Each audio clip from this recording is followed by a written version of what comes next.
4వ అధ్యాయము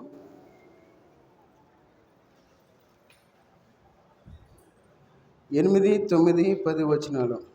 ద్వితీయోపదేశకాండం 4వ అధ్యాయము 8, 9, 10 వచనాలు మనం మార్చి చదువుకుందాం. మరియు నేడు నేను మీకు అప్పగించున్న ఈ ధర్మశాస్త్రం అంతటిలో ఉన్న కట్టడలను నీతి విధులను గల గొప్ప జనమేది.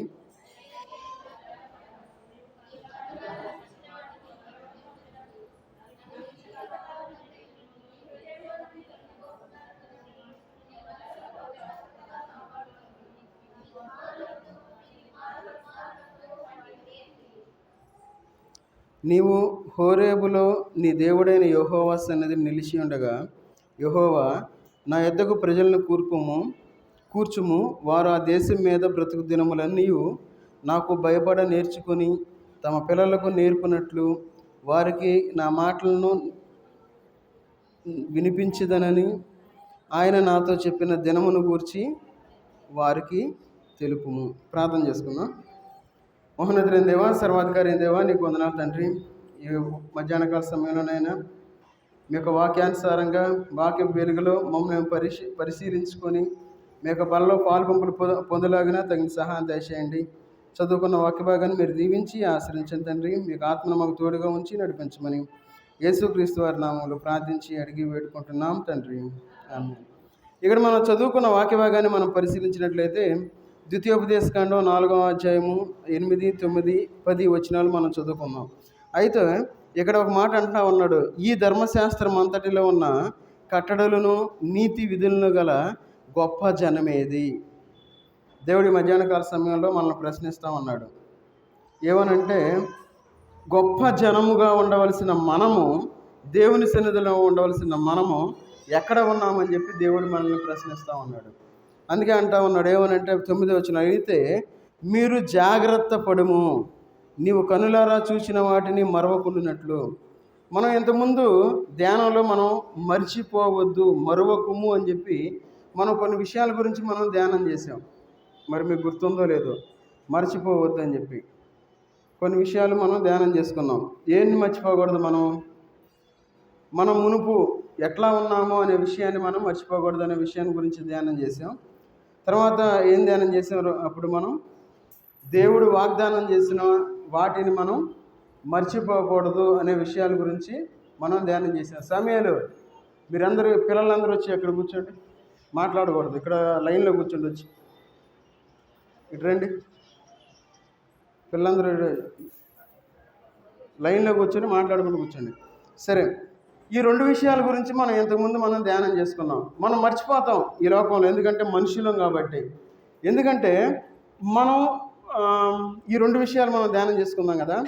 ఈరోజు మనం ఏం ధ్యానం చేసుకుందాం అంటే, దేవుడు మనకి బోధించిన వాటిని మనం మర్చిపోకూడదు. దేవుడు మనకు కొన్ని విషయాలు చెప్పాడు. నా వైపు చూడాలి, లైన్లో కూర్చోండి, ఒక లైన్లో, మిగతా వాడు నా వైపు చూడాలి. దేవుడు మనకి బోధించిన దానిని, లేదంటే దేవుడు మనకి బోధించిన వాటిని, నా తలదించుకోవద్దు, బోధించిన వాటిని మనం మర్చిపోకూడదు. దేవుడు మనకి చాలా విషయాలు మనకు బోధించాడు. అయితే మనం మర్చిపోకుండా ఈ లోకంలో మనం జీవించాలి. అందుకే ఇక్కడ అంటా ఉన్నాడు, చూడండి, ద్వితీయోపదేశకాండంలోనే 10వ వచనంలో అంటా ఉన్నాడు, ఏమనంటే, నీవు హోరేబులో నీ దేవుడైన 9వ వచనం చివరిలో ఏమని, నీ మనస్సును బహు జాగ్రత్తగా కాపాడుకొనుము, నీ కుమారులకును నీ కుమారుల కుమారులకును వాటిని నేర్పి. మనం మర్చిపోకుండా ఉంటే మనం మన కుమారులకి నేర్పేవారుగా ఉంటాం. మనం మన కుమారులకి నేర్పేవారుగా ఉంటాం. ఒకవేళ మనమే మర్చిపోతే దేవుడు చేసిన కార్యాలని, లేదంటే ఆయన ఆజ్ఞల్ని మనం మర్చిపోతే మరి మనం మన కుమారులకి చెప్పేవాళ్ళుగా ఉంటామా? లేదు, మనం మర్చిపోయేవారుగా ఉన్నాం కాబట్టి. అందుకే చూడండి, 119వ కీర్తన దావీదు గారు చెప్తూ ఉంటాడు, ఎందుకంటే మర్చిపోలేదు, మరువకుము అని అనేక సందర్భాల్లో దేవుడు మనకు అక్కడ చూపిస్తూ ఉంటాడు. చూడండి, కీర్తన 119వ కీర్తన 16వ వచనం చదవండి. నీ కట్టడలను బట్టి నేను హర్షించేదను, నీ వాక్యమును నేను మరువక ఉందును, నీ కట్టడలను బట్టి నేను హర్షించెదను. ఈ పాత బైబిల్లో ఏమని రాస్తుందంటే, నీ కట్టడల యందు మిక్కిలి ఆనందించుతున్నాను అని చెప్పి ఫస్ట్ మొట్టమొదటిగా ప్రింట్ అయిన బైబిల్లో రాశారు ఆ వచనం అక్కడ. నీ కట్టడలను బట్టి నేను మిక్కిలి ఆనందించుతున్నాను అని రాశారు. అయితే ఇప్పుడు మన దగ్గర ఉన్న బైబిల్ ఏమని రాశారంటే, నీ కట్టడలను బట్టి నేను హర్షించదను అని చెప్పి కొంచెం మాడిఫై చేశారు. మన జీవితంలో దేవుని వాక్యాన్ని బట్టి మనం ఆనందించేవారుగా ఉండాలి. మరి మనం దేవుని యొక్క వాక్యాన్ని బట్టి ఆనందించేవారుగా ఈ లోకంలో మనం జీవిస్తూ ఉన్నామా? కీర్తనకారుడు అంటూ ఉన్నాడు ఏమని, నీ కట్టడలను బట్టి నేను హర్షించదను, నీ వాక్యమును నేను మరువక ఉందును. ఆయన వాక్యాన్ని మనం మర్చిపోయేవారుగా ఉండకూడదు. ఎందుకు మనం మర్చిపోయేవారుగా ఉండకూడదంటే, దేవుడు తన యొక్క జనాంగాన్ని ఐగుప్తు దేశం నుండి తీసుకొచ్చినప్పుడు ఏం చేశారు? వారు సనుక్కుంటా ఉన్నారు ఈ లోకంలో.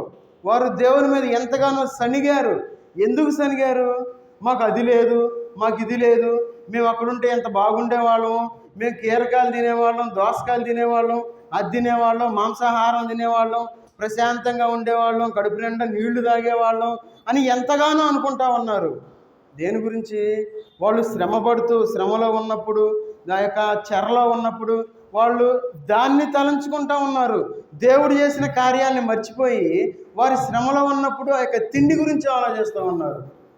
ఈ లోకంలో మనం కూడా అంతే.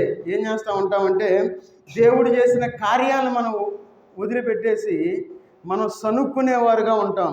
ఈ లోకంలో కుటుంబంలో సనుగుడు అనేది ఎందుకు వస్తుందంటే, అపవాది పెట్టే ఒక క్రియ అది. సనుగుడు, అది లేదు, ఇది లేదు, వాళ్ళకుండయి వీళ్ళకుండయి, వాళ్ళు ఎట్లా చేస్తున్నారు, వీళ్ళు ఎట్లా చేస్తున్నారు, వాళ్ళు ఎట్లా చదువుతున్నారు, వీళ్ళు ఎట్లా చదువుతున్నారు, వాళ్ళు ఉద్యోగం తెచ్చుకున్నారు, వీళ్ళు ఉద్యోగం తెచ్చుకున్నారు, అసలు నా మాటే వింటలేదు. ఇదంతా సనుగుడు. మనం తెలియక ఏం చేస్తామంటే అపవాది ట్రాప్లో పడిపోతాం. ఈ అపవాది ట్రాప్లో ఉన్నప్పుడు ఏం చేస్తాం? ఈ సనుగుడు వల్ల ఎన్నో అనర్థాలు ఉన్నాయి. ఎన్ని అనర్థాలు ఉన్నాయో సనుగుడు. చాలామంది మనం పేపర్లో చూస్తూ ఉంటాం, హత్యలు చేసిన వాళ్ళ దగ్గరికి వెళ్ళి అడిగితే ఏమంటారు? అయ్యా నాకు కోపం వచ్చిందయ్యా, నేను ఒక దెబ్బ కొట్టేసి చచ్చిపోయిందయ్యా అంటారు. ఏమి లేదు, కోపం అద్దాక సనుక్కుంటా ఉంది ఇంట్లో, ఏం చేస్తానయ్యా. ఇన్ని వార్తలు మనం వింటా ఉన్నాం. ఈ సనుగుడు అనేది అపవాది పెట్టే ఒక మన యొక్క కుటుంబాల్లో ఒక సనుగుడు మనం గుర్తించాలి. మనం గుర్తించకుండా అది లేదు ఇది లేదని మనం సనుక్కుంటా ఉన్నాం అనుకోండి, మనం దేవుణ్ణి మర్చిపోయిన వారుగా ఉన్నామని మనం అర్థం చేసుకోవాలి. అందుకన్నాడు ఇక్కడ, నీ వాక్యమును బట్టి నీ వాక్యమును నేను మరువక ఉందును అంటా ఉన్నాడు. చూడండి 61వ వచనం చదవండి. 119వ కీర్తన 61వ వచనం. భక్తిహీనుల పాశములను నన్ను చుట్టుకొని ఉన్నను, నీ ధర్మశాస్త్రమును నేను మరువలేదు. చూడండి ఇక కీర్తనకారుడు అంటా ఉన్నాడు ఏమని, భక్తిహీనుల పాశములు నన్ను చుట్టుకొని ఉన్నాను. ఈ భక్తిహీనుల పాశములు అంటే ఏంటి? భక్తిహీనుల పాశములు అంటే దుష్టుల వల్ల కలిగే అనర్థాలు అని మనం చెప్పుకోవచ్చు. భక్తిహీనులు అంటే దుష్టులు.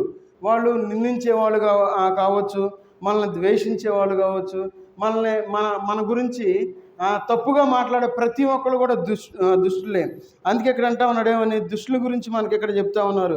అయితే ఇక్కడ ఏమంటా ఉన్నాడు, భక్తిహీనుల పాశములు నన్ను చుట్టుకొని ఉన్నాను, నీ ధర్మశాస్త్రమును నేను మరువలేదు. మరి మనం దేవుని యొక్క వాక్యాన్ని మనం మర్చిపోయేవారుగా ఉన్నామా? దావీదు మహారాజు నేను మర్చిపోలేదు, మరువలేదు అని చెప్తా ఉన్నాడు దావీదు. మరి మనం ఎన్నిసార్లు మనం మర్చిపోయాము? దేవుడు చేసిన కార్యాలను మనం ఎన్నిసార్లు మనం పక్కన పెట్టేసాము, మర్చిపోయి మన ఇష్టానుసారంగా మనం ఈ లోకంలో జీవించాము. సంఘకూడికిని మనం మర్చిపోయాం, సంఘకూడికి రావాలనే విషయాన్ని మర్చిపోయాం. తర్వాత మనం విజ్ఞాపన కూడికిని మర్చిపోయాం, ఆరాధన కూడా మర్చిపోతా ఉన్నాం. ఈరోజు చాలామంది వాళ్ళందరూ మర్చిపోయారు వెళ్ళాలని. ఎందుకు? లోకంలో ఉన్నారు కాబట్టి వెళ్ళకపోయినా ఏం పర్లేదులే, ఏముందిలే అని అనుకుంటా ఉన్నారు. మనం ఎప్పుడు కూడా మర్చిపోకూడదు. అందుకే అక్కడ అంటా ఉన్నాడు ఏమని, నేను మర్చిపోలేదు, నీ ధర్మశాస్త్రమును నేను మరువలేదు అని చెప్పి అంటా ఉన్నాడు. అందుకే చూడండి, ఈ లోకంలో సహజంగా అనుకుంటాం, అయ్యా బాగా కష్టంలో ఉన్నాను, నేను మీ ఇంట్లో తిట్టుకున్నందుకు దేవుని సన్నిధికి రాలేదంటాం. చూడండి, ఇదే 119వ కీర్తన 83వ వచనం చదవండి. 119:83. నేను పొగ తగులుచున్న సిద్ధి వలెనైతిని, అయినను నీ కట్టడలను నేను మరచుటలేదు. పొగ తగులుచున్న సిద్ధి వలెనైతిని. పొగ తగలటం ఏంటి? ఇంట్లో వచ్చే అయ్యే ఏది ఇంట్లో మేము దూషించుకున్నాము, ఇంట్లో తిట్టుకున్నాం, నేను అందుకే రాలేకపోతున్నాను. పొగ చూడండి, అపవాది ఒక పొగ పెట్టిద్ది మన ఇంట్లో, పొగ రాజేసిద్ది. అది పొగ ఏం చేసిద్ది? బాగా పెరిగి పెరిగి పెరిగి పెరిగి మంటలు తగలబడిపోతాయి కుటుంబాలు. చూడండి, మన జీవితంలో పొగవలే మన యొక్క జీవితంలో కష్టాలున్న మన కుటుంబంలో మనం దేవుని యొక్క సన్నిధిని మనం మర్చిపోయేవారుగా ఉండకూడదు. అందుకే ఇక్కడ అంటా ఉన్నాడు, కీర్తనకారుడు అంటా ఉన్నాడు ఏమనంటే, పొగవలే నేను పొగ తగులుచున్న సిద్ధి వలెనైతిని. పొగ తగిలే సిద్ధి ఎట్లా ఉంటుంది? వేడిగా ఉంటుంది, పొగ నల్లబడిపోద్ది. ఆ సిద్ధి అనేది చూడటానికి మొదట బాగానే ఉంటుంది ఫస్ట్లో. ఆ పొగ తగిలి తగిలి తగిలి ఎట్లా ఉంటుంది? అది దాని రూపమే కోల్పోయేదిగా ఉంటుంది. మన జీవితంలో మాటల ద్వారా లేదంటే చేతల ద్వారా మనల్ని ఎంతమంది ఎన్ని విధాలుగా మనల్ని ద్వేషించినా దూషించినా మనం ఏం చేయాలి? దేవుని యొక్క సన్నిధిని మనం మర్చిపోయేవారుగా ఉండకూడదు. అందుకంటున్నాడు, నీ కట్టడలను, దేవుని యొక్క ఆజ్ఞలను, దేవుని యొక్క వాక్యాన్ని మనం మర్చిపోయేవారుగా ఈ లోకంలో మనం జీవించకూడదు.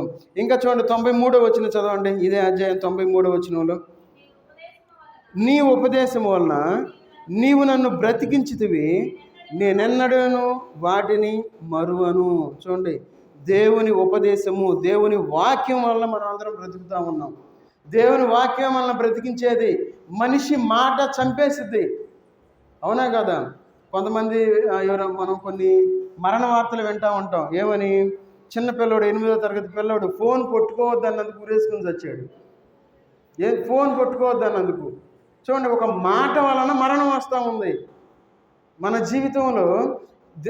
మన జీవితాలు ఎట్లా ఉన్నాయి? అందుకన్నాడు ఇక్కడ, ఆయన యొక్క ఉపదేశము వలన నీవు నన్ను బ్రతికించితివి. దేవుడు అలాంటి ఆలోచనలు రాకుండా దేవుని యొక్క వాక్యాన్ని మనలో ఉంచి దేవుడు మనల్ని బ్రతికించేవాడుగా ఉన్నాడు. ఆ విషయాన్ని మనం తెలుసుకోవాలి. చాలామంది రకరకాలుగా మాట్లాడుతూ ఉంటారు. ఎన్ని మాటలు, ఎందుకంటే మాటలన్నీ ఫ్రీయేగా, ఎన్ని మాటలైనా మాట్లాడవచ్చు. దేవుడు నలవలేని నాలుకనిచ్చాడు. దేవుడు ఎంతగా అదిరిపడతామో, అదిరి పడి పడి పడి పడి చూడండి ఎంతమందో. ఒకసారి నేను ఆల్రెడీ మీకు మనలో గుర్తు చేస్తా ఉన్నా. ఒకసారి నేను విజయవాడ డ్యూటీకి వెళ్తా ఉన్నా. నా ఫస్ట్ జాబ్ విజయవాడలో చేసే మనపురం దాంట్లో. అయితే ట్రైన్లో వస్తా రిటర్న్ జర్నీలో ఉన్నప్పుడు సీటు కోసం ఇద్దరు పెద్దగా అరుస్తూ ఉన్నాడు. పక్కన అతను సీట్లో కర్చీఫ్ వేసాడు, వేరే అతను వచ్చి కూర్చున్నాడు. ఆయన వచ్చి ఆయన మీద అరుస్తూ ఉన్నాడు, పెద్దగా అరుస్తూ ఉన్నాడు. ఆయన రంకిలేస్తూ ఉన్నారు, అందరూ చూస్తూ ఉన్నారు. అరిసి అరిసి అరిసి కింద పడి చచ్చిపోయాడు. నెక్స్ట్ స్టేషన్ చుండూరు రాగానే అక్కడ చుండూరులో ఆపేసి ఆయన బయటికి తీసుకెళ్ళిపోయారు. నెక్స్ట్ వార్త వచ్చింది, ఏమని? ఎట్లా చనిపోయాడని చెప్పి మనకి పేపర్లో వార్త వచ్చింది. అప్పుడు నేను అక్కడే ఉన్నా, ఆ భోగిలోనే ఉన్నా నేను. చూడండి, మన జీవితంలో మనిషి అరుపు ఎందుకు అరవాలి? ఎందుకు సనుక్కోవాలి? ఎందుకు కొనుక్కోవాలి? ఎందుకు పెద్దగా అరవాలి, పోట్లాడాలి, మాట్లాడాలి? చాలా జాగ్రత్తగా ఉండాలి. మన జీవితంలో ప్రశాంతంగా ఉండాలి. మనం ఏం చేసినా మనం ఏం చేయలేము. మోర ఎత్తు చేసుకోలేము, మోర తగ్గించుకోలేము, అవునా కదా? కాబట్టి మనం చాలా ప్రశాంతమైన జీవితాన్ని జీవించేవారుగా ఉండాలి. కాబట్టి ఇక్కడ మనం చదువుకున్న వాక్య భాగంలో మనం చూసుకున్నట్లయితే ఇక్కడ చూడండి, నీ ఉపదేశము వలన నీవు నన్ను బ్రతికించితివి. మన యొక్క మాటలు ఎట్లా ఉండాలంటే బ్రతికించేవిగా ఉండాలి. మన మాటలు బ్రతికించేవిగా ఉండాలంటే మనం ఎట్లా ఉండాలి? తొందరపడేవారుగా ఉన్నామే అనుకోండి, మనం పక్కన వాళ్ళకి మంచి మాటలు చెబుతామా? ఖచ్చితంగా చెప్పం. తొందరపడే మాటలు చెబుతాం. అరే నీకెందుకు, నువ్వు ఊరుకోదు, ఏ చేసాయి అంటాం. చాలా జాగ్రత్తగా ఉండాలి ఈ లోకంలో మనం జీవించేటప్పుడు. అందుకే చూడండి, 109వ వచనం చదవండి. ఇదే అధ్యాయం 109. నా ప్రాణము ఎల్లప్పుడూ నా అరచేతిలో ఉన్నది, అయినను నీ ధర్మశాస్త్రము నేను మరువను. ప్రాణం అరచేతిలో ఉండటం అంటే ఏంటి? భయంతో బ్రతకటాన్ని మనం ప్రాణం అరచేతిలో ఉండటం. ఈ లోకంలో కొన్ని సందర్భాల్లో భయం పుట్టే సంఘటనలు జరుగుతూ ఉంటాయి. భయం, ఏమైపోతాం? అయ్యో కరోనా వచ్చింది, ఇంతకుముందు మనం చూసాం. కరోనా వచ్చినప్పుడు చాలామంది చనిపోయారు. చైనాలో లక్షల మంది, 4 లక్షల మంది ఫోన్ నెంబర్లు మిస్ అయినాయి. వాళ్ళు ఏం చేశారంటే డైరెక్ట్గా నెంబర్ చెప్పలే, ఎంతమంది చనిపోయారంటే జనాలు దడుచుకుంటారు, ఆ మాట వింటేనే చచ్చిపోతారని చెప్పి వాళ్ళు చెప్పలే. మొదట్లో 4 లక్షల మంది చనిపోయారు చైనాలో. ఎందుకంటే ఆ మాట వచ్చింది, 4 లక్షల ఫోన్ నెంబర్లు మిస్ అయినాయి కాబట్టి ఆ నెంబర్ అట్లా వచ్చింది. అయితే మనం ఎలాంటి స్థితిలో మనం ఉన్నా, రీసెంట్గా ఒక 15 రోజుల క్రితం పైనుండి ఒక పెద్ద ఉల్క భూమి మీద పడింది. ఎవరికి ఏం కాల, రష్యాలో పడింది. రష్యాలో ఎందుకు పడాలి? రష్యాలో ఒక పెద్ద ఉల్క, అది ఆ కాంతా వచ్చేసి అట్లా పడిపోయింది. అనేకమైన భూకంపాల గురించి మనం వింటా ఉన్నాం, యుద్ధ వార్తలు మనం వింటా ఉన్నాం, అనేకమైన రకరకాల వ్యాధుల గురించి మనం వింటా ఉన్నాం, సడన్గా చనిపోవటం గురించి మనం వింటా ఉన్నాం. కాబట్టి మనం చాలా జాగ్రత్తగా ఉండాలి. ఎందుకంటే ఈ లోకంలో మనం జీవించేటప్పుడు మనం ఎంతసేపు బ్రతుకుతామో మనకు తెలియదు. అయితే దేవుడే మనల్ని బ్రతికిస్తూ ఉన్నాడు. నీ ఉపదేశం వలన నీవు నన్ను బ్రతికించితివి, నేనెన్నడను వాటిని మరువను. పరిశీలన చేసుకుందాం, మనం ఎట్లా ఉన్నాం, మన జీవితాలు ఎట్లా ఉన్నాయి, మన బ్రతుకులు ఎట్లా ఉన్నాయి. ఇలాంటి భయంకరమైన స్థితిలో మనం లోకంలో మనం జీవిస్తూ ఉన్నప్పుడు, ఇంత భయంకరమైన స్థితి, మనం ఆ యొక్క పరిస్థితుల్లో కూడా మనం వెళ్తూ ఉన్నప్పుడు దేవుడు మనల్ని కాచి కాపాడుతూ ఉన్నాడు. కాబట్టి మనం దేవుని వైపు చూసేవాడుగా ఉండాలి అని చెప్పి దేవుని యొక్క వాక్య భాగం మనకు సెలవిస్తాం. చూడండి, ఇదే అధ్యాయం 141వ వచనం చదవండి. ఇదే కీర్తన. నేను అల్పుడను, నిరాకరింపబడిన వాడను అయినను నీ ఉపదేశములను నేను మరువను. చూడండి, ఆ యొక్క కీర్తనకారుడు ఎన్ని అనుభవాలు గుండా వెళ్తూ ఉన్నాడు. మరి మనకి ఎంత అనుభవం ఉంది? చూడండి, ఇక్కడ ఏమంటా ఉన్నాడు, నేను నిరాకరింపబడిన వాడను, నేను అల్పుడను, నేను ఏమి చేయలేని వాడను, అందరికంటే తక్కువగా ఉన్నవాడను, అందరు నన్ను నిరాకరించారు అని చెప్పి ఈ కీర్తనకారుడు సెలవిస్తూ ఉన్నాడు. అయితే మన జీవితంలో ఒకవేళ ఎవరైనా మనల్ని తక్కువగా చూసినా, నిరాకరించినా, మనం ఏం చేయాలంటే మనం దేవుని యొక్క ఉపదేశాన్ని మనం మర్చిపోకుండా ఉండకూడదు. అందుకంటున్నాడు ఇక్కడ ఏమనంటే, అయినను నీ ఉపదేశములను నేను మరువను. అలాంటి స్టేట్మెంట్ మనం ఇచ్చేవారుగా ఉండాలి. ఏముందిలయ్యా, పలానోళ్ళు ఈ మాట అన్నారయ్యా, ఇంకా నేనేం వచ్చేది, మందిరానికి అన్నాం అనుకోండి, అయిపోయినట్టే. నిరాకరించబడిన వారుగా ఉన్నా సరే మనం చాలామంది మనుషుల మాటలు లెక్క చేసేవారుగా ఉంటారు. దేవుని వైపు మనం చూడాలి. అయ్యో, వందనాలు కూడా చెప్పట్లేదు అంటారు కొంతమంది.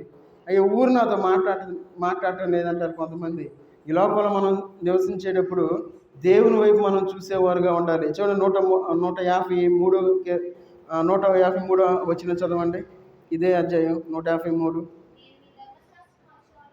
నేను నీ ధర్మశాస్త్రమును మరచువాడును కాను, నా శ్రమను విచారించి నన్ను విడిపింపుము. చూడండి, ఇక్కడ బాధ నుండి విడిపించే దేవుడుగా ఉన్నాడు మన దేవుడు. మనం బాధలో ఉన్నప్పుడు ఏం చేయాలి? దేవుని వైపు చూడాలి. మనం బాధలో ఉన్నప్పుడు మనం ప్రార్థించేవారుగా ఉండాలి. మనం బాధలో ఉన్నప్పుడు వాక్యాన్ని చదివేవారుగా ఉండాలి. ఇవన్నీ మర్చిపోయి మనం ఏదో మనం ఒకరి మీద మనం నిందలేస్తూ ఉన్నాం అనుకోండి, అప్పుడు మనం దేవుని యొక్క ఉపదేశాన్ని మర్చిపోయిన వారం అవుతాం. మనకు అన్నీ తెలిసి కూడా మనం నిందించేవారుగా ఉన్నాం. ఏమని? నీ వల్లే జరిగింది, నువ్వే చేసావు, లేదంటే మా బ్రతుకులు అంతా బాగుండేది, మేమెంతో మంచి స్థితిలో ఉండేవాళ్ళం, లేదంటే మా అమ్మ నాన్న ఎట్లా చేశారు, లేదంటే నేను మంచిగా ఉండేవాడిని అనుకుంటాం. లేదు, మన జీవితంలో దేవుడు ఏది చేసినా దేవుడు మనకు మంచి కోసమే చేస్తాడు. మనం బాధలో ఉన్నప్పుడు మనం ఏం చేయాలి? దేవుని వైపు మనం చూసేవారుగా ఉండాలి. ఆయన మనం మర్చిపోయేవారుగా ఉండకూడదు. ఎందుకంటే ఆయన మన యొక్క బాధ నుండి విడిపించే దేవుడుగా ఉన్నాడు. అందుకే చూడండి, 176 వచనం చదవండి. 176 వచనం.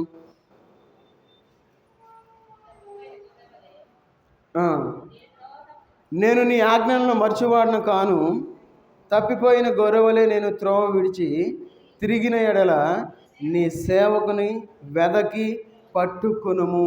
ఒకవేళ మనం దేవుని సన్నిధి నుండి బయటికి వెళ్ళామనుకోండి, దేవుడు ఏం చేస్తాడు? ఊరుకోడు. అరే, వెళ్ళిపోయిందిలే పలానా అని చెప్పి వదిలేడు. ఆయన చూడండి, ఆయన ప్రేమ ఏ విధంగా ఉందో. తప్పిపోయిన గొర్రెవలే నేను త్రోవ విడిచి తిరిగిన ఎడల నీ సేవకుని వెదకి పట్టుకొనుము. దేవుడు మనల్ని పట్టుకునేవాడుగా ఉన్నాడు. ఆయన తప్పిపోయి నశించిన గొర్రెవలే మనం ఉన్నప్పుడు ఈ లోకంలో ఆయన మనల్ని పట్టుకొని మరలా ఆయన సన్నిధికి తీసుకొచ్చేవాడుగా ఉన్నాడు. ఒకవేళ మనం తప్పిపోయిన వారుగా ఉన్నావేమో, దేవుని సన్నిధికి రాకుండా తప్పిపోతూ ఉన్నావేమో, చాలా జాగ్రత్తగా మనం పరిశీలన చేసుకోవాలి. మనం సంపూర్ణ రాత్రి ప్రార్థన కూడా మనం ఏర్పాటు చేసుకోవాలి అనుకుంటా ఉన్నాం. జనవరి నుండి సంపూర్ణ రాత్రి ప్రార్థన. మరి విజ్ఞాపన ప్రార్థనకే మనం రాలేకపోతా ఉన్నాం. ఒకవేళ మనం విజ్ఞాపన ప్రార్థనకు వచ్చినా ఆ 10 దాకా మనం ఉండలేకపోతా ఉన్నాం. మరి ఎట్లా ఉంటాం సంపూర్ణ రాత్రి ప్రార్థనకి? ప్రశ్న నేను అడుగుతా ఉన్నాను. సంపూర్ణ రాత్రి ప్రార్థన అంటే రాత్రి మొత్తం పెట్టుకోవాలి. మనం విజ్ఞాపన ప్రార్థనలాగా 10 దాకా పెట్టుకొని వదిలేసేది కాదు. మరి మనం విజ్ఞాపన ప్రార్థనకే రాలేకపోతా ఉన్నాం, ఉండలేకపోతా ఉన్నాం వచ్చిన. మరి సంపూర్ణ రాత్రి ప్రార్థన ఎట్లా పెట్టుకోవాలి? ఆలోచించాలి మనం. ఎందుకంటే ఆయన ఉపదేశాన్ని మనం మర్చిపోయేవారుగా ఉండకూడదు. ఆయన ఉపకారాలు మనం మర్చిపోకూడదు. ఆయన ఆజ్ఞలను మనం మర్చిపోకూడదు. ఖచ్చితంగా ఉండాల్సిందే. ఉంటే మనకు ఆశీర్వాదం. అందుకే అన్నాడు, నేను నీ ఆజ్ఞలను మరచువాడను కాను అంటున్నాడు. మరి మనం ఎట్లా గుర్తుపెట్టుకోవాలి? ఇవన్నీ మర్చిపోతా ఉన్నాం కదా. మరి ఇవన్నీ ఎట్లా గుర్తుపెట్టుకోవాలి? అయ్యా మేము మనుషులం కదా, మర్చిపోతాం. టైం కూడా మర్చిపోతాం. లెగి చూడగానే టైం 8 అయిపోద్ది. అప్పటి వరకు నేను స్నానం చేసి కూడా ఉన్నాను, అన్నం కూడా వండుకొని నేను మరి ఎట్లా అని అనుకోకూడదు, మరచిపోకూడదు. ఎట్లా మర్చిపోకూడదు అంటే చూడండి, సంఖ్యాకాండం 15వ అధ్యాయము, సంఖ్యాకాండం 15వ అధ్యాయము 37వ వచనం చదవండి. మరియు యెహోవా మోషేకు ఎలాగ సెలవిచ్చెను, నీవు ఇశ్రాయేలుతో ఇట్లనము, వారు తమ తరతరములకు తమ బట్టల అంచులకు కుచ్చులు చేసుకొని అంచుల కుచ్చుల మీద నీలి సూత్రము తగిలింపవలను. మీరు నా ఆజ్ఞలన్నిటినీ జ్ఞాపకము చేసుకొని మీ దేవునికి ప్రతిష్ఠితులై ఉండినట్లు మునుపటి వలె కోరిన వాటిని బట్టి చూచిన వాటిని బట్టి వ్యభిచరింపక దాన్ని చూచి యెహోవా ఆజ్ఞలన్నిటినీ జ్ఞాపకము చేసుకొని వాటిని అనుసరించుటకే అది మీకు కుచ్చుగా ఉండును చాలు. చూడండి ఎట్లా గుర్తుపెట్టుకోవాలి అని మనం ఆలోచించినట్లయితే, సంఖ్యాకాండంలో మోషే చెప్తా ఉన్నాడు, దేవుడు చెప్తా ఉన్నాడు మోషేకి. ఎట్లా చెప్తా ఉన్నాడు? తమ బట్టల అంచులకు కుచ్చులుగా చేసుకొని అంచుల కుచ్చుల మీద నీలి సూత్రము తగిలింపవలెను. చూడండి, దేవుడు ప్రతి విషయాన్ని చాలా స్పష్టంగా చెప్తూ ఉంటాడు. ఆయన ఏది కూడా అసంపూర్ణంగా ఆయన చెప్పేవాడు కాదు, చాలా క్లియర్గా చెప్తాడు. అయితే ఆయన చెప్పింది చెప్పినట్లుగా మనం ఈ లోకంలో చేయాలి. అయితే మనం చెయ్యం. చూడండి, వాళ్ళు గుర్తుపెట్టుకోవడానికి దేవుడు ఇశ్రాయేలు గుర్తుపెట్టుకునే విధంగా ఆ మాట చెప్పే ఉంటా ఉన్నాడు. చూడండి అక్కడ ఏమని, యెహోవా ఆజ్ఞలన్నిటినీ జ్ఞాపకము చేసుకొని వాటిని అనుసరించటకే అది మీకు కుచ్చుగా ఉండని ఒక గుర్తది. మరి మనం ఏం చేస్తా ఉన్నాం ఈ లోకంలో? తర్వాత చదవండి, నేను మీకు దేవుడినై ఉన్నట్లుగా ఐగుప్తు దేశంలో నుండి మిమ్మల్ని రప్పించిన మీ దేవుడైన యెహోవాను నేనే. దేవుడు గుర్తు చేస్తా ఉన్నాడు, మీ దేవుడైన యెహోవాను నేనే అని చెప్పి దేవుడు ఈ మధ్యాహ్న కాల సమయంలో గుర్తు చేస్తూ ఉన్నాడు. ఎందుకంటే ఆయన చేసిన కార్యాలు మనం మర్చిపోయాం, ఆయన ఆజ్ఞలు మర్చిపోయాం, ఆయన సన్నిధికి రావాలనే విషయాన్ని మర్చిపోయాం, ఆయన సన్నిధిలో దీవించబడాలనే విషయాన్ని మనం మర్చిపోయి లోకంలో కలిసిపోయి జీవిస్తూ ఉన్నాం. చాలా జాగ్రత్తగా ఉండాలి మన యొక్క ఆత్మీయ జీవితంలో. అందుకే అన్నాడు, మిమ్మల్ని రప్పించిన మీ దేవుడైన యెహోవాను నేనే. ఎవరైతే మర్చిపోకుండా ఉంటారో, నా దేవుడు నన్ను విమోచించాడు, నేను పాపంలో ఉన్నాను, శాపంలో ఉన్నాను, ఆయన బాప్తిస్మం ద్వారా నాకు గొప్ప రక్షణ ఇచ్చాడు, నేను ఆరాధించాలి, బలలో చేతులు వేయాలి అనే ఆలోచన కలిగిన వారుగా ఉండాలి. నేను బాప్తిస్మం తీసుకోవాలని ఒక నిర్ణయం తీసుకున్న తర్వాత నేను ప్రతి సంఘ ప్రార్థనకి రావాలి, ప్రతి విజ్ఞాపన కూడికలో ఉండాలి, నేను బాప్తిస్మం తీసుకోవాలి, ఆయన బలలో చేతులు వేయాలి, ఆరాధించాలి అని మనం మర్చిపోకుండా గుర్తుపెట్టుకోవాలి. ఎంతమంది మనం మర్చిపోయాం? బాప్తిస్మం తీసుకొని ఆరాధన చేయలేని వారుగా మనం ఉన్నాం, బాప్తిస్మం తీసుకొని బలలో చేతులు వేయలేని వారుగా ఉన్నాం, ఇంకా బాప్తిసాలే తీసుకోవాలనే విషయాన్ని మర్చిపోయిన వారుగా ఉన్నాం మనం ఈ లోకంలో. మరి ఎప్పుడు మనం గుర్తు చేసుకుంటాం? దేవుడు అందుకే చెప్పి, నేను యెహోవాను, మీ దేవుడినైనా యెహోవాను. ఆయన సమస్తము చేసే దేవుడు, మన కుటుంబ పరిస్థితులు మార్చే దేవుడు ఆయన చూస్తూ ఉంటాడు. చివరి నిమిషం, చివరి సెకండ్ వరకు ఆయన చూస్తాడు. చివరి సెకండ్లో ఆయన కార్యం చేసే దేవుడిగా ఉన్నాడు. ఒకవేళ మనుషులు మన యొక్క బ్రతుకులు మార్చాలని చూస్తే అది కొంత మట్టుకే.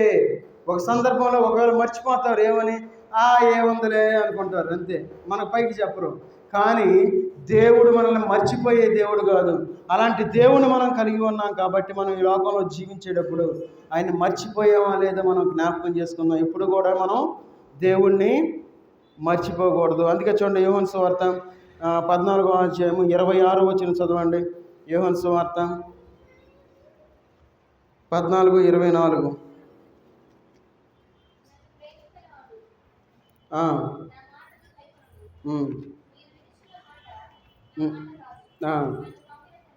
నన్ను పంపిన తండ్రిది.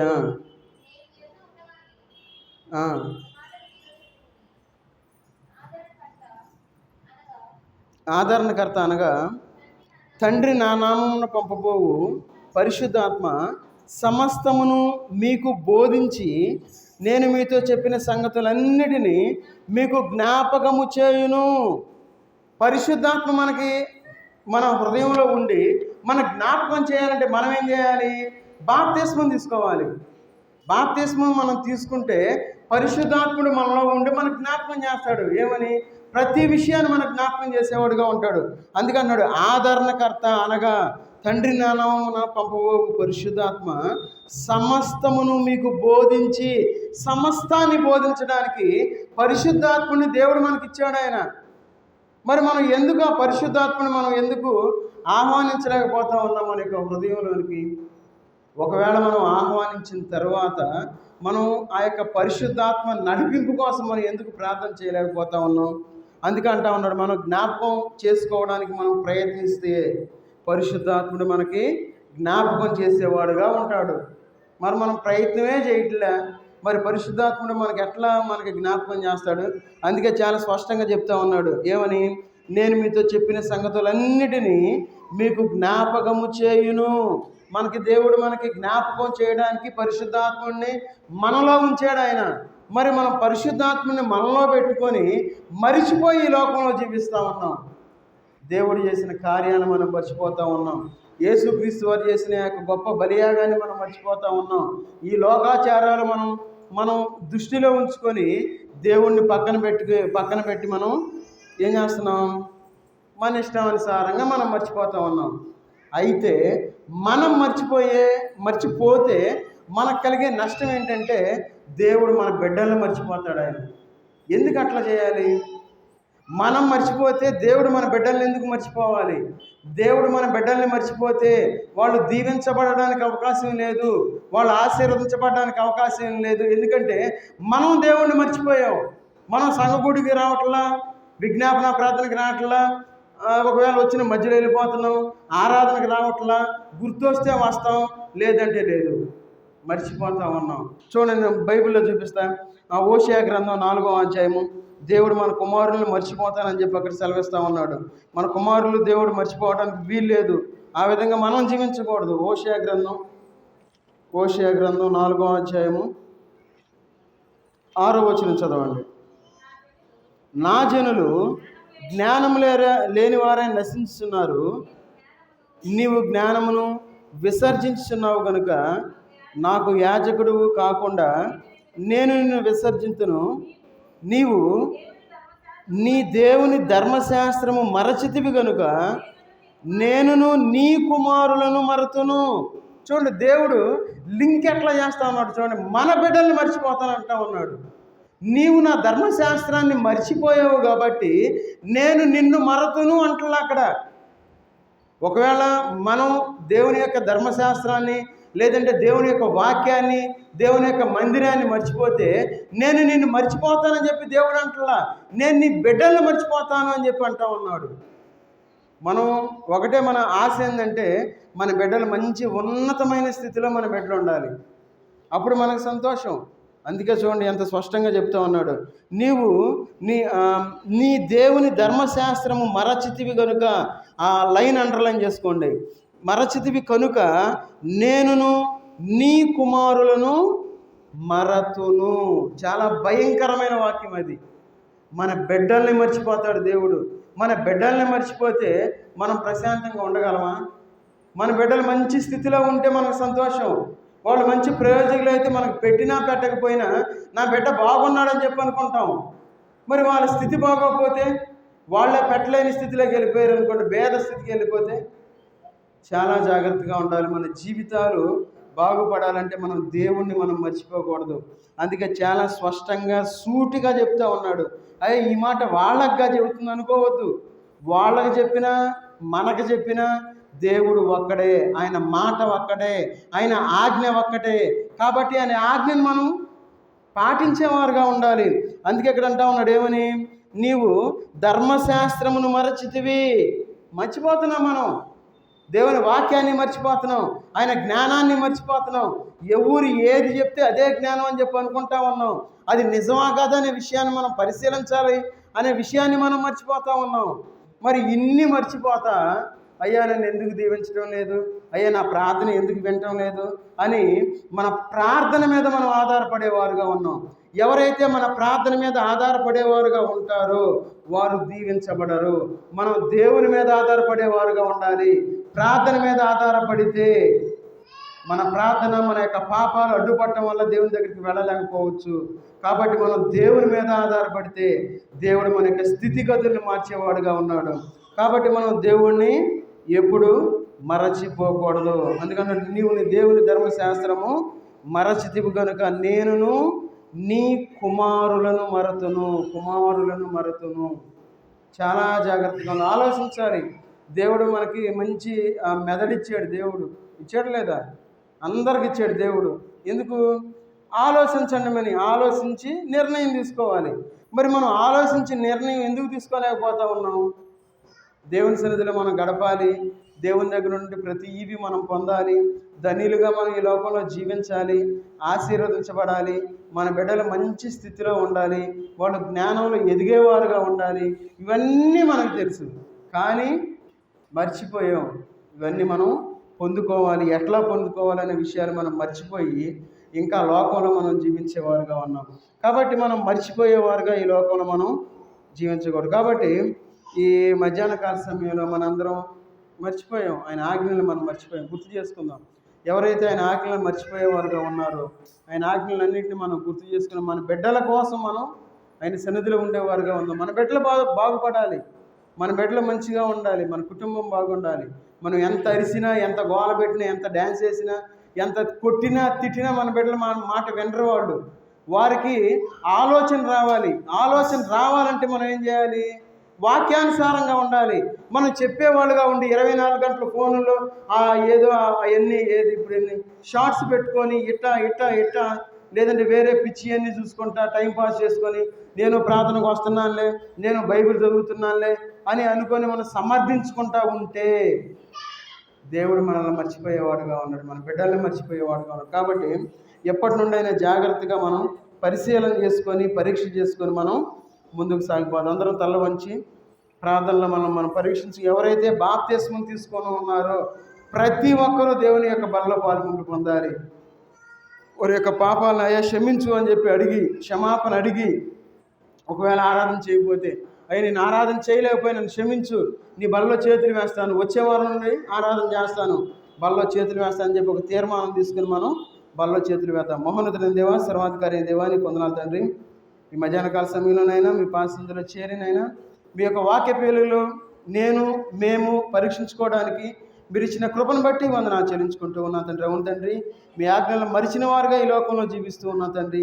అవునైనా మీ యొక్క ధర్మశాస్త్రాన్ని మర్చిపోతే మీ కుమారులను మర్చిపోతానని చెప్పి మీరు హెచ్చరిస్తూ ఉన్నారు తండ్రి. ఆ వాక్యాన్ని మేము మా మనసులో ఉంచుకున్నాయని మేము ఎప్పుడు కూడా మీ యొక్క ధర్మశాస్త్రాన్ని, మీ యొక్క వాక్యాన్ని మర్చిపోకుండా ఎప్పుడు మీ సన్నిధిలో నివసించలాగిన తగిన సహాయం దయచేయమని అడుగుతున్నా తండ్రి. అవునైనా దావీదు మహారాజు తన యొక్క కీర్తనలోనైనా మరువనని ఎన్నో రకరకాలుగా మాకు హెచ్చరించి ఉన్నాడు తండ్రి. ఎన్ని బాధలు వచ్చినా సరే నేను మర్చిపోనని చెప్పి సెలవిస్తూ ఉన్నాను తండ్రి. అవునని దృష్టిలో ఎంతమంది మీదకు వచ్చినా సరే నేను మర్చిపోనని చెప్పి సెలవిస్తూ ఉన్నా తండ్రి.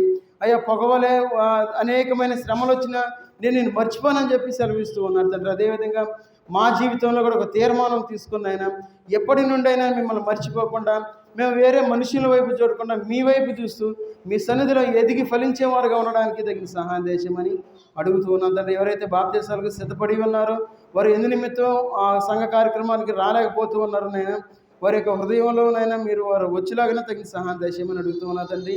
వారు వచ్చి త్వరగా బాప్తీసం తీసుకొని వారు మీ యొక్క బల్ల చేతులు వేయలాగిన ఆరాధించేలాగిన తగిన సహాయం దయచేయండి. ఎవరైతే బాప్తీసం తీసుకున్న బిడ్డలు ఉన్నారో ప్రతి ఒక్కరూ మీ బలలో పాలు గుంపులు పొందేలాగిన తగిన సహాయం దయచేయమని యేసుక్రీస్తు వారి నామంలో ప్రార్థించి అడిగి వేడుకుంటున్నాం తండ్రి. ఆమె.